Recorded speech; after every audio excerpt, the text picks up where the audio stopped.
आपके कान सिर्फ सुनने के लिए नहीं बने, बल्कि ये आपके शरीर का बैलेंस कंट्रोलर है।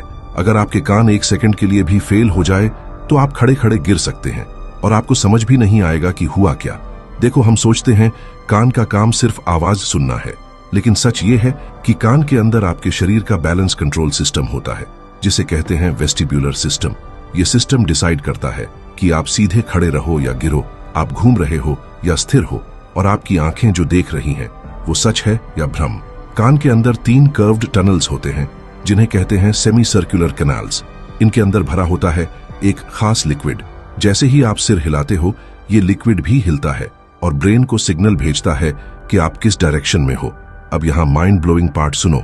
अगर ये लिक्विड गलत सिग्नल भेज दे तो ब्रेन सोचता है कि बॉडी पॉइजन्ड हो गई है, और तभी शुरू होती है चक्कर, उल्टी और नौजिया। इसीलिए हमें मोशन सिकनेस होती है। आपकी आंखें कहती हैं सब ठीक है, लेकिन कान कहता है नहीं, कुछ गलत है, और इस कंफ्यूजन से ब्रेन पैनिक मोड में चला जाता है। अब आते हैं सुनने पर। कान के अंदर माइक्रोस्कोपिक हेयर सेल्स होते हैं। यही सेल्स साउंड को इलेक्ट्रिकल सिग्नल्स में बदलते हैं, लेकिन प्रॉब्लम यह है कि ये हेयर सेल्स मरने के बाद वापस नहीं आते। जोर की आवाज, हेडफोन्स और लाउड म्यूजिक धीरे धीरे इन सेल्स को खत्म कर देते हैं, और आपको पता भी नहीं चलता जब तक डैमेज परमानेंट ना हो जाए।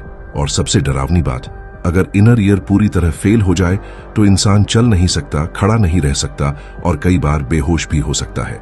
मतलब साफ है, कान सिर्फ आवाज नहीं सुनते, कान आपकी दुनिया को स्टेबल रखते हैं, और अगर ये बैलेंस टूट जाए तो पूरी दुनिया घूमने लगती है।